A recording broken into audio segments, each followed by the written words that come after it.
Salut à toi, pensée du jour numéro 444. Coincé dans les bouchons, en route pour Vitrolles. On en profite pour enregistrer 2-3 vidéos. De quoi on va parler? Faut-il mélanger haute et basse intensité? Une question qu'on m'a posée dans les commentaires YouTube. Donc si toi aussi tu voudrais que je réponde à ta question, laisse-moi un commentaire sur YouTube ici. C'est toujours un plaisir de lire tes commentaires, de répondre à tes commentaires. Donc c'est le sujet dont je vais traiter aujourd'hui.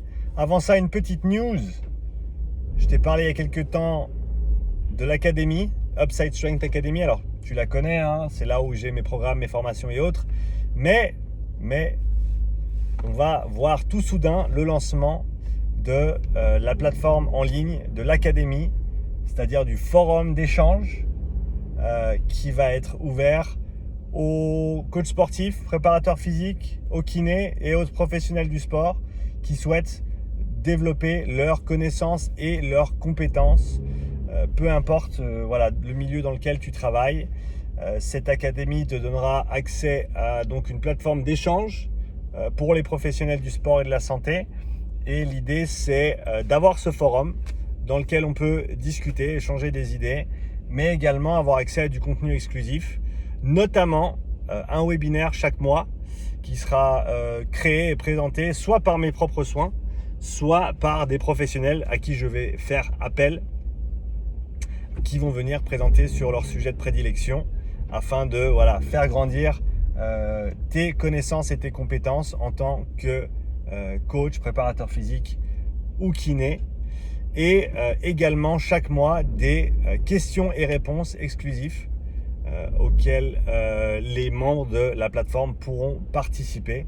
Ça se passera par Zoom, ça se passera alors en ligne, hein, mais ensemble.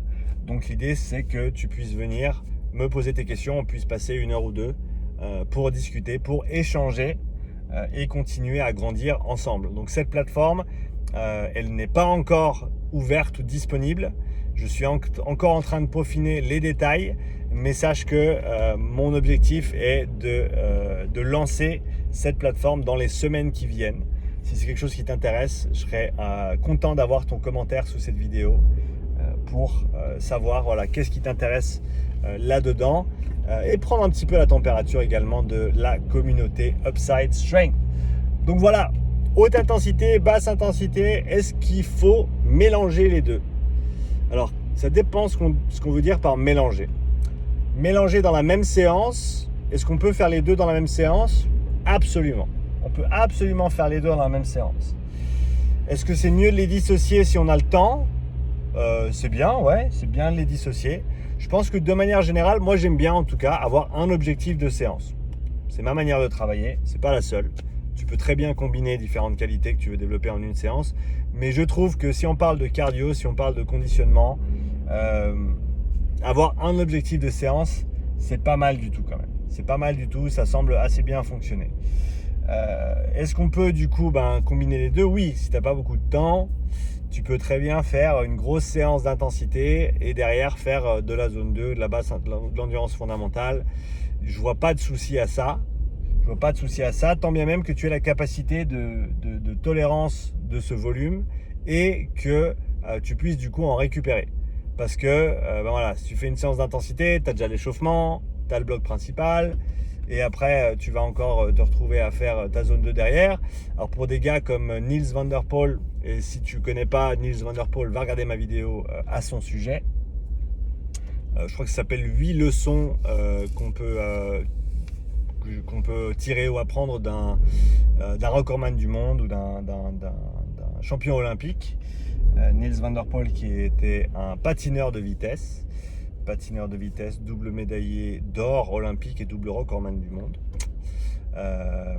qui faisait énormément d'endurance fondamentale dans sa pré-saison, et qui faisait ensuite des blocs d'intensité qui étaient considérables plusieurs fois par semaine.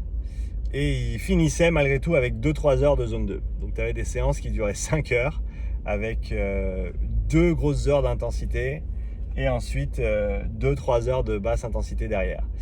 Mais voilà, c'est un gars qui a l'habitude de faire 30 à 40 heures d'endurance fondamentale par semaine à la base pour développer son endurance. et sa capacité d'assimilation de ces entraînements. Donc si tu as ce genre de moteur, si tu as ce genre d'infrastructure, on va les appeler, eh ben pourquoi pas faire ce genre de travail. Mais si c'est pas le cas, peut-être que dissocier haute intensité, basse intensité, c'est peut-être une meilleure idée pour la grande majorité des gens et pour le commun des mortels, on l'appellera. Donc personnellement, je conseille de ne pas mélanger les deux, à moins que tu aies déjà encore une fois une grosse tolérance de charge, que tu puisses assimiler des entraînements qui sont longs et que tu puisses en récupérer. Mais après, dans une semaine d'entraînement, c'est clair qu'on veut mélanger les deux. C'est clair qu'on veut mélanger les deux.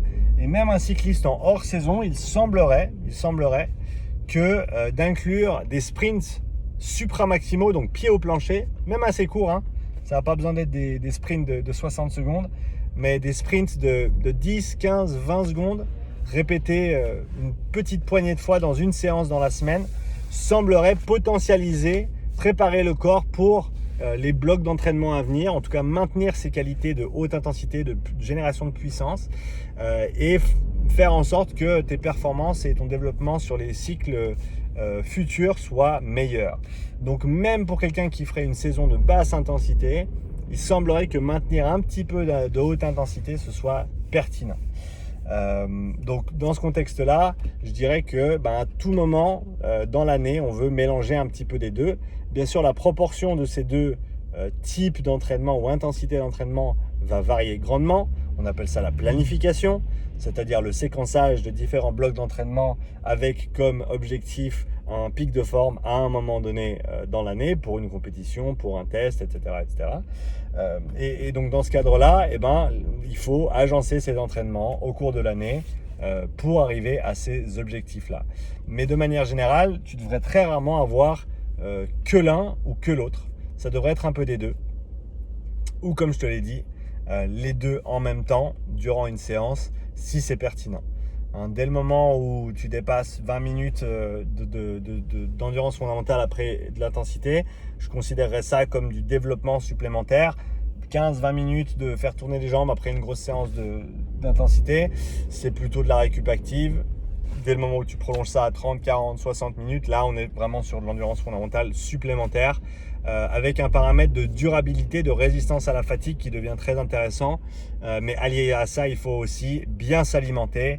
Si tu veux bien t'alimenter durant tes efforts longs, va regarder la vidéo de Cédric sur la chaîne Les Watts où il parle de comment il s'alimente. Il fait une très très bonne synthèse de notre compréhension actuelle, pas notre, la mienne et la sienne, hein, la communauté sportive, notre compréhension de l'alimentation durant un effort et il fait ça très bien et il le montre de manière très concrète. Et oui, quand tu arrives à un certain niveau, manger pendant tes entraînements, c'est absolument nécessaire et c'est beaucoup de travail. Mais voilà, si tu veux performer au plus haut niveau, ça doit faire partie du jeu. Merci d'avoir prêté attention à cette vidéo durant les 8 dernières minutes, 8 et demi. Si tu as apprécié ce contenu, laisse-moi un like, partage la vidéo avec tes amis, laisse-moi un commentaire également que je puisse te répondre et encore une fois prendre la température par rapport à l'académie, la plateforme d'échange pour les professionnels du sport et de la santé, parce que partager, c'est apprendre. Belle journée à toi.